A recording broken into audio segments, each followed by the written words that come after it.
ईश्वर का प्रेम, दया और अनुग्रह आप सबों के जीवन में प्राप्त हो और ईश्वर का वचन आपके जीवन में परिवर्तन लाए। परमेश्वर हमेशा हमसे बात करते रहते हैं और बाइबल के माध्यम से स्वयं को प्रकट करते रहते हैं। आइए हम परमेश्वर के वचनों को पढ़ें, उनके वचनों को सुने और इन वचनों को अपने दैनिक जीवन में जीने का प्रयास करें। आज सामान्य समय का 19वां रविवार है। आज के पाठों का सारांश। पहला पाठ, प्रभु एलिय्याह को जीवन की हलचल में नहीं बल्कि शांत स्थिति में फुसफुसाहट में प्रकट होते हैं। दूसरा पाठ, पौलुस उन आशीषों की बात करता है जो इस्राएलियों को मिली थी। सुसमाचार पाठ, यीशु पानी पर चलता है और शिष्य उसे ईश्वर के पुत्र के रूप में स्वीकार करते हैं। आज का पहला पाठ राजाओं की पहली किताब से लिया गया है। यह हमें एलिय्याह की ईश्वर से मुलाकात के बारे में बताता है। बड़ी प्रचंड आंधी आई परंतु यहोवा उस आंधी में नहीं था। एक भूकंप आया परंतु यहोवा उस भूकंप में नहीं था। आग आई लेकिन ईश्वर आग में नहीं था।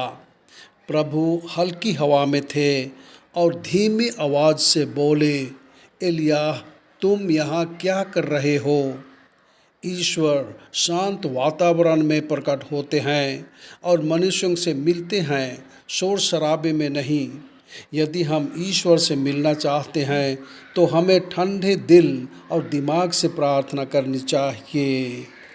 दूसरे पाठ में रोम के लोगों को लिखते हुए संत पौलुस ने बताया कि परमेश्वर इस्राएल के लोगों से प्यार करते थे। उन्होंने उन्हें अपने बच्चों के रूप में अपनाया। वह उनके पिता बने। उसने उनके साथ समझौते किए कि इस्राएल उसकी प्रजा होगी और वह उनका परमेश्वर होगा। उसने उन्हें कानून दिया और जब भी वे इसका पालन करते थे तो उन्हें आशीर्वाद देते थे। परमेश्वर अपनी प्रजा इस्राएल के बहुत करीब था। आज का सुसमाचार पाठ संत मत्ती से लिया गया है। लेखक हमें बताते हैं कि यीशु सुबह सुबह समुद्र में अपने शिष्यों को दिखाई दिए। यीशु पानी पर चलते हुए नाव की ओर आया।